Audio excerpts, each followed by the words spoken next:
Praise lord అండి. Day 11 part 2 నిర్గమకాండం 19వ అధ్యాయము 20-21 చదువుదాం. ఇశ్రాయేలీలు ఐగుప్తు దేశం నుండి బయలుదేరిన 3వ నెలలో వారు బయలుదేరిన నాడే 3వ నెల ఆరంభమందే వారు సీనాయి అరణ్యమునకు వచ్చిరి. వారు రెఫీదీము నుండి బయలుదేరి సీనాయి అరణ్యమునకు వచ్చి ఆ అరణ్యమందు దిగిరి. అక్కడ ఆ పర్వతం ఎదుట ఇశ్రాయేలీలు విడసిరి. మోషే దేవుని యొద్దకు ఎక్కిపోవగా యెహోవా ఆ పర్వతము మీద నుండి అతన్ని పిలిచి, నీవు యాకోబు కుటుంబులతో ముచ్చటించి ఇశ్రాయేలులకు తెలుపవలసినది ఏమనగా, నేను ఐగుప్తులకు ఏమి చేసితినో మిమ్మును గద్దరెక్కల మీద మోసి నా యొద్దకు మిమ్మును ఎట్లు చేర్చుకొంటినో మీరు చూచితిరి. కాగా మీరు నా మాట శ్రద్ధగా విని నా నిబంధనను అనుసరించి నడిచినడల మీరు సమస్త దేశ జనులలో నాకు స్వకీయ సంపాద్యమగుదురు. సమస్త భూమియు నాదే కదా. మీరు నాకు యాజక రూపమైన రాజ్యముగాను పరిశుద్ధమైన జనముగాను ఉందురని చెప్పుము. నీవు ఇశ్రాయేలులతో పలకవలసిన మాటలు ఇవే అని చెప్పగా, మోషే వచ్చి ప్రజల పెద్దలను పిలిపించి యెహోవా తనకు ఆజ్ఞాపించిన ఆ మాటలన్నీ వారెదుట తెలియపరచెను. అందుకు ప్రజలందరూ యెహోవా చెప్పినదంతయు చేసేదమని ఏకముగా ఉత్తరమిచ్చిరి. అప్పుడు మోషే తిరిగి వెళ్ళి ప్రజల మాటలను యెహోవాకు తెలియచేశాను. యెహోవా మోషేతో, ఇదిగో, నేను నీతో మాట్లాడినప్పుడు ప్రజలు విని నిరంతరము నీ యందు నమ్మిక ఉంచినట్లు నేను కారు మబ్బులలో నీ యొద్దకు వచ్చేదనని చెప్పెను. మోషే ప్రజల మాటలను యెహోవాతో చెప్పగా, యెహోవా మోషేతో, నీవు ప్రజల యొద్దకు వెళ్ళి నేడును రేపును వారిని పరిశుద్ధపరచుము.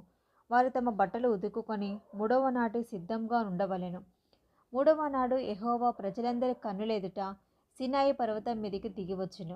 నీవు చుట్టూ ప్రజలకు మేరను ఏర్పరచి, మీరు ఈ పర్వతము ఎక్కవద్దు, దాని అంచును ముట్టవద్దు, భద్రము సుమి. ఈ పర్వతము ముట్టు ప్రతివానికి మరణశిక్ష తప్పక విధింపబడవలెనను. ఎవడనూ చేతితో దాన్ని ముట్టకూడదు. ముట్టిన నాడు రాళ్లతో కొట్టబడవలెను, లేక పొడవబడవలెను. మనుషుడు కానీ మృగము కానీ బ్రతకకూడదు.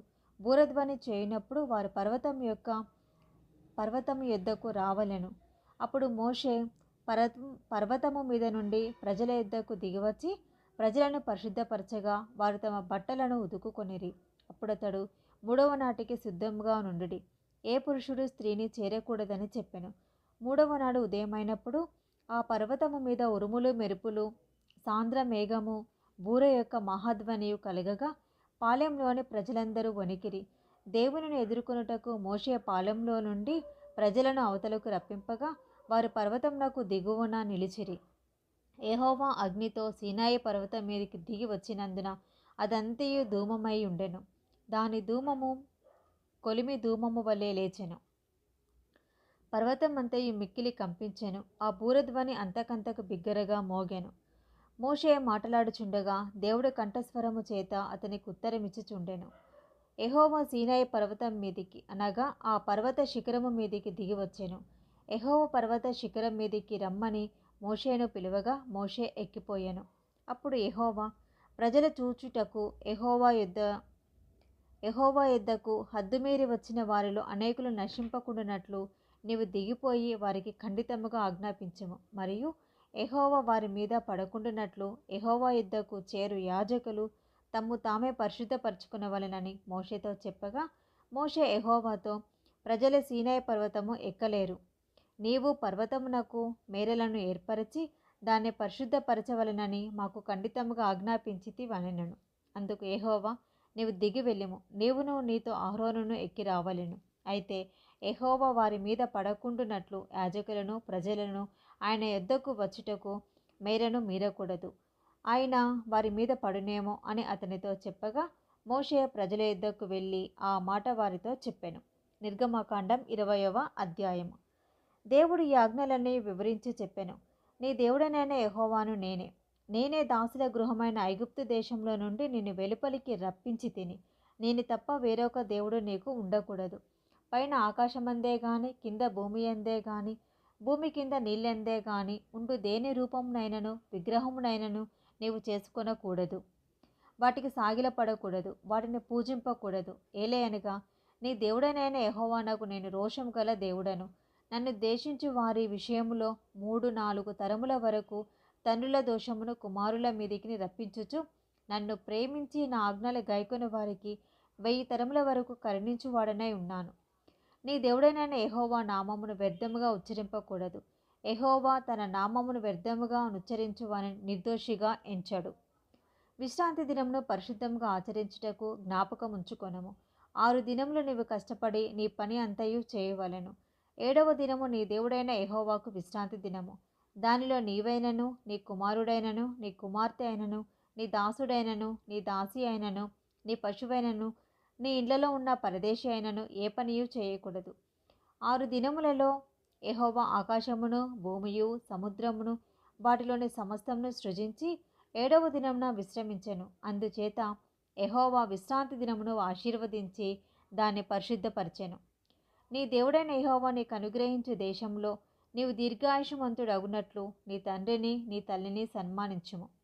నరహత్య చేయకూడదు, వ్యభిచరింపకూడదు, దొంగిలకూడదు, నీ పొరుగువాని మీద అబద్ధసాక్ష్యము పలకకూడదు, నీ పొరుగువాని ఇల్లు ఆశింపకూడదు, నీ పొరుగువాని భార్యనైనను, అతని దాసునైనను, అతని దాసీనైనను, అతని ఎద్దునైనను, అతని గాడిదనైనను, నీ పొరుగువానిదగు దేనినైనను ఆశింపకూడదని చెప్పెను.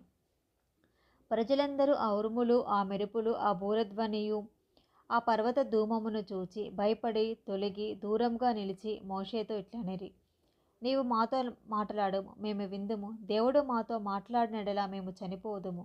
అందుకు మోషే, భయపడకుడి, మేము పరీక్షించుటకును మీరు పాపము చేయకుండానట్లు ఆయన భయము మీకు కలుగుటకును యెహోవా వేంచేసినని ప్రజలతో చెప్పెను. ప్రజలు దూరముగా నిలిచిరి. మోషే దేవుడున్న ఆ గాఢంధకారమునకు సమీపింపగా యెహోవా మోషేతో ఇట్లనెను, ఇశ్రాయేలులతో ఇలాగు చెప్పుము, నేను ఆకాశం నుండి మీతో మాట్లాడి తిని మీరు గ్రహించితిరి. మీరు నన్ను కొలుచుచు వెండి దేవతలనైనను బంగారు దేవతలనైనను చేసుకొనకూడదు. మట్టి విగ్రహము నా కొరకు చేసి దాని మీద మీ దహన బలులను, సమాధాన బలులను, నీ గొర్రెలను, నీ ఎద్దులను అర్పింపవలెను.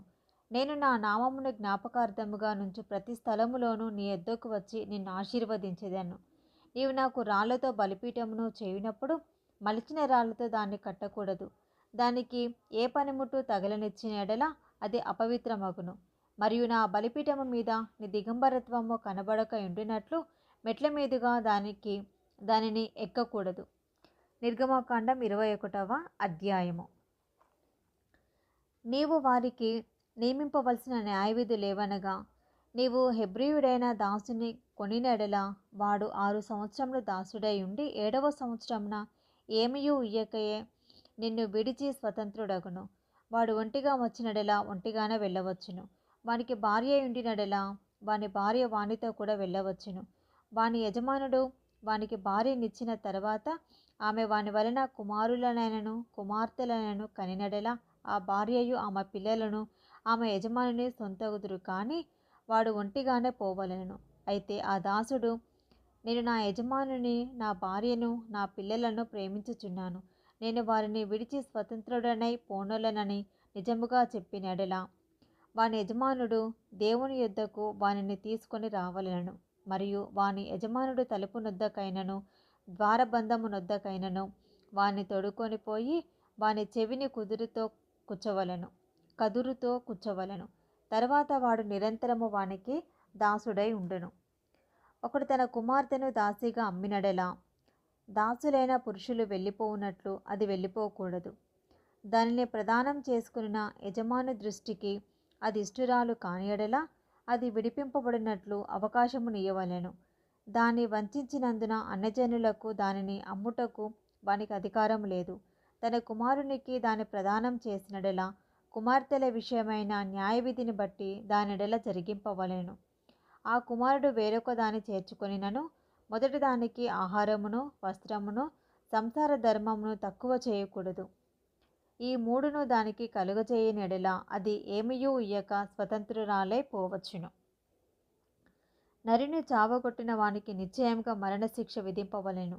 అయితే వాడు చంపవలెనని పొంచి ఉండకయే దైవికముగా వాని చేత ఆ హత్య జరిగినెడల వాడు పారిపోగల ఒక స్థలమును నీకు నిర్ణయించెదను. అయితే ఒకడు తన పొరుగువాని మీద దౌర్జన్యముగా వచ్చి కపటముగా చంపలేచినడలా వాడు నా బలిపీఠమును ఆశ్రయించినను వాని లాగివేసి చంపవలెను. నీ తండ్రినైనను తల్లినైనను కొట్టువాడు నిశ్చయముగా మరణశిక్ష నొందును. క్షమించాలండి. తన తండ్రినైనను తల్లినైనను కొట్టువాడు నిశ్చయముగా మరణశిక్ష నొందును. ఒకడు నరుని దొంగిలించి అమ్మినను తన యొద్ద ఉంచుకొనినను వాడు నిశ్చయముగా మరణశిక్ష నొందును. తన తండ్రినైనను తల్లినైనను శపించువాడు నిశ్చయముగా మరణశిక్ష నొందును. మనుషులు పోట్లాడుచుండగా ఒకడు తన పొరుగువానిని రాతితోనైనను పిడికిటితోనైనను గుద్దుట వలన వాడు చావక మంచం మీద పడి ఉండి తరువాత లేచి తన చేతికర్రతో బయటకు వెళ్ళి తిరుగుచుండిన ఎడల వాని కొట్టిన వానికి శిక్ష విధింపబడదు. కానీ అతడు పని చేయలేని కాలమునకు తగిన సొమ్ము ఇచ్చి వాడు అతనిని పూర్తిగా బాగు చేయింపవలెను. ఒకడు తన దాసుడైనను తన దాసి అయినను చచ్చినట్లు కర్రతో కొట్టినడల అతడు నిశ్చయముగా ప్రతిదండన నొందును. అయితే వాడు 1-2 దినములు బ్రతికినడల ఆ ప్రతిదండన అతడు పొందడు. వాడు అతని సొమ్మే కదా. నరులు పోట్లాడుచుండగా గర్భవతి అయిన స్త్రీకి దెబ్బ తగిలి ఆమెకు గర్భపాతమే కాక మరి ఏ హానియు రానియడల హాని చేసిన వాడు ఆ స్త్రీ పెనిమిటి వాని మీద మోపిన నష్టమును అచ్చుకొనవలెను. న్యాయాధిపతులు తీర్మానించినట్లు దాన్ని చెల్లింపవలెను. హాని కలిగినడల నీవు ప్రాణమునకు ప్రాణమును, కంటికి కన్ను, పంటికి పళ్ళు, చేతికి చెయ్యి, కాలికి కాలు, వాతకు వాత, గాయమునకు గాయము, దెబ్బకు దెబ్బయు నియమింపవలెను. ఒకడు తన దాసిని కన్నైనను తన దాసి కన్నైనను పోగొట్టినడల ఆ కంటి హానిని బట్టి వారిని స్వతంత్రునిగా పోనీయవలెను. వాడు తన దాసిని పల్లైనను తన దాసి పల్లైనను ఊడగొట్టినడల ఆ పంటి నిమిత్తము వారిని స్వతంత్రులుగా పోనీయవలెను. ఎద్దు పురుషునైనను స్త్రీ అయినను చావు పొడిచినడల నిశ్చయముగా రాళ్లతో ఆ ఎద్దును చావగొట్టవలెను. దాని మాంసము తినకూడదు. అయితే ఆ ఎద్దు యజమానుడు నిర్దోషి అగును. ఆ ఎద్దు అంతకు ముందు పొడుచుచున్నదని దాని యజమానికి తెలుపబడినను వాడు దాన్ని భద్రము చేయకుండుట వలన అది పురుషునినైనను స్త్రీనైనను చంపినడల ఆ ఎద్దును రాళ్లతో చావగొట్టవలెను. దాని యజమానుడు మరణశిక్ష నొందవలెను. వానికి పరిక్రయ ధనము నియమింపబడినడల వానికి నియమింపబడిన అన్నిటి ప్రకారము తన ప్రాణ విమోచన నిమిత్తము ధనము చెల్లింపవలెను. అది కుమారుని పొడిచినను కుమార్తెను పొడిచినను ఈ విధి చొప్పున అతడు చేయవలెను. ఆ ఎద్దు దాసునైనను దాసినైనను పొడిచినడల వాని యజమానుని 30 తులముల వెండి చెల్లింపవలెను. మరియు ఆ ఎద్దును రాళ్లతో చావగొట్టవలెను.